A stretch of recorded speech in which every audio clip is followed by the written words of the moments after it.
Welcome back. We're here at the 57th General Assembly for the AFRAA Association. I'm joined by Reinhard from Deutsche Aircraft. Let me tell you a little bit about Deutsche Aircraft. So basically, we are a German-based OEM bringing to the market the D328eco, a 40-seat turboprop aircraft, actually as well designed for the African market. We are basically a startup with like 100 years of heritage. We have 550 people working in Germany to bring the D328eco to the market and entering the service end of 27. So we see a big demand on the African market for regional aircraft. For example, sometimes easier to go from one African country to Europe than travel from one African country inside the continent to another African country, right? Yeah. So we see a large demand for regional connectivity. And if you look at the fleet at the moment in the African market, we have roughly 400 units, airframes flying, which are more than 30 years old. So we see a big demand for new airframes to enter the market, especially for thinner routes, but as well for new segments. For example, we're starting to talk to different operators on the market, but as well startups. We're seeing huge demand and as well good feedback from oil and gas industry.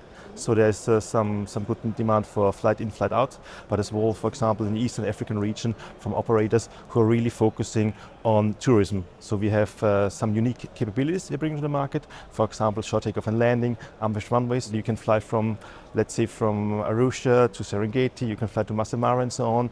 Land on a dirt runway and bring your guests into touristic areas, for example, right?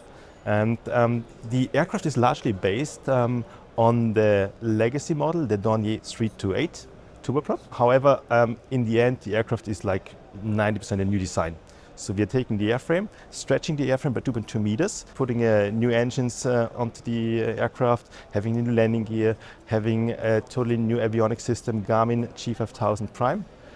Single lever control, and we've been putting a lot of effort into the cabin design to enhance the customer comfort and as well. For example, turboprops normally they are regarded as a little bit loud. However, once you're going to fly our aircraft, you see as well there's a very comfy way of flying a turboprop, and again, like landing in the spots you like in Africa, for example. Well positioned to go into challenging environments. We can operate the aircraft from -40 to up to 50 degrees, for example.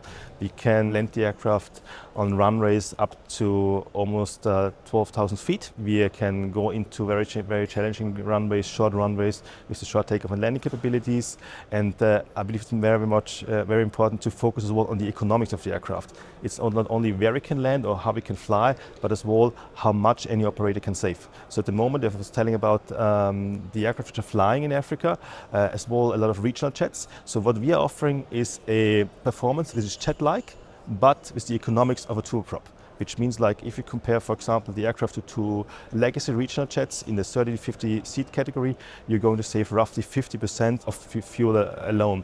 In comparison to legacy turboprops, you're going to save roughly 30%. Another issue in the African market is like the aging fleet, but as well connected to the high maintenance cost. The older fleet is getting, the higher the maintenance costs are, right? So we can address those topics with like the new aircraft we're bringing to the African continent. And talking about the cost saving on the fuel side, are you also looking at the sustainable aviation fuel, or are you sticking with jet? On the eco side, we're looking on the turboprop propulsion, number one. However, we are going to be SAF ready when we enter into service. So the engines we're using are Pratt & Whitney 127 XTS is a special variant of the engine. So right at the beginning, the aircraft can take sustainable aviation fuel. You can go, for example, from A to B using SAF.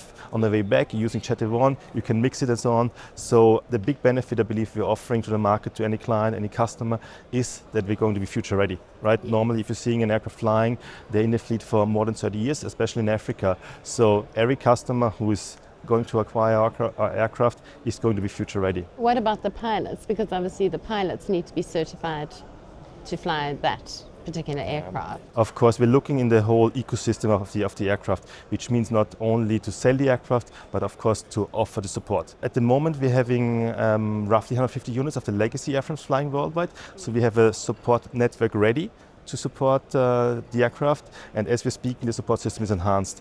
The future locations, for example, in terms of service centers, in terms of support for pilot training, is as well heavily driven by the clients, right?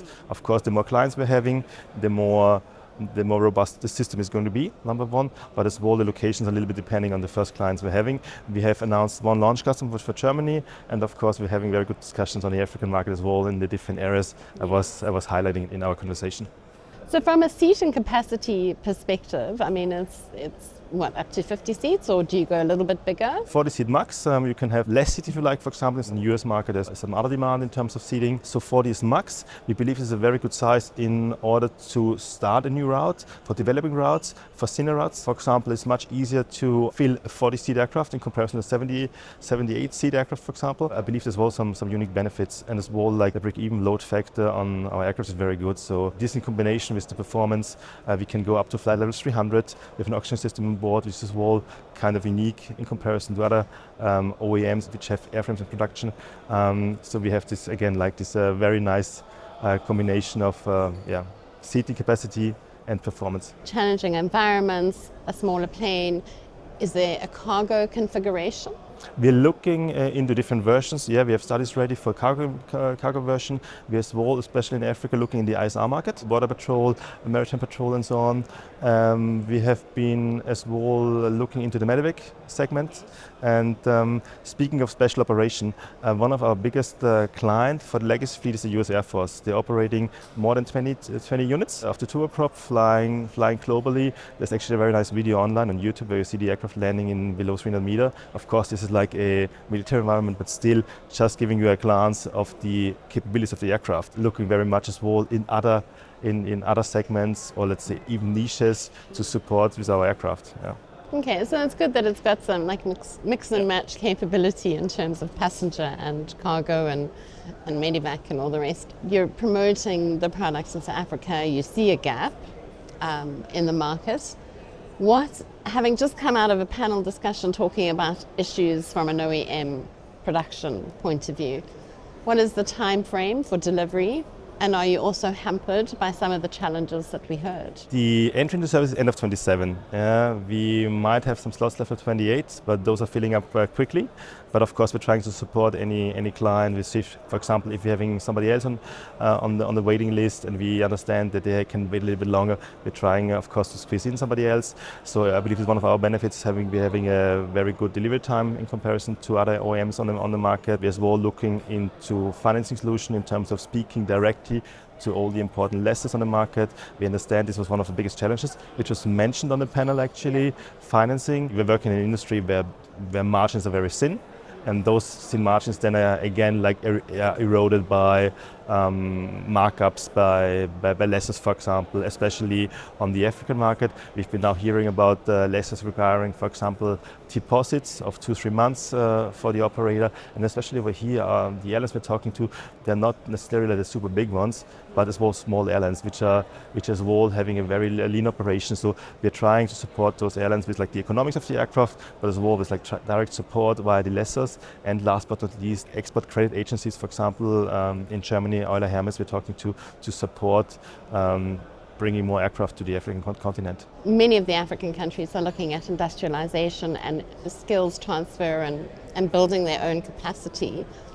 Is that something your organization would be interested in terms of skilling a particular region in Africa to be able to look after your aircraft? Definitely, it's a very good question. We are very much looking into that. I believe it's very important not always to speak about sustainability about the aircraft, but as well about like the local sustainability in terms of economic growth, but as well in terms of enabling the local workforce to work on the aircraft. So this is very important for us. It's a need on the operator side to have skilled workforce. Sometimes it's even more difficult to get like an engineer than a pilot, right? So these are all topics we're talking about, which are addressed, and we see as very important for the African market.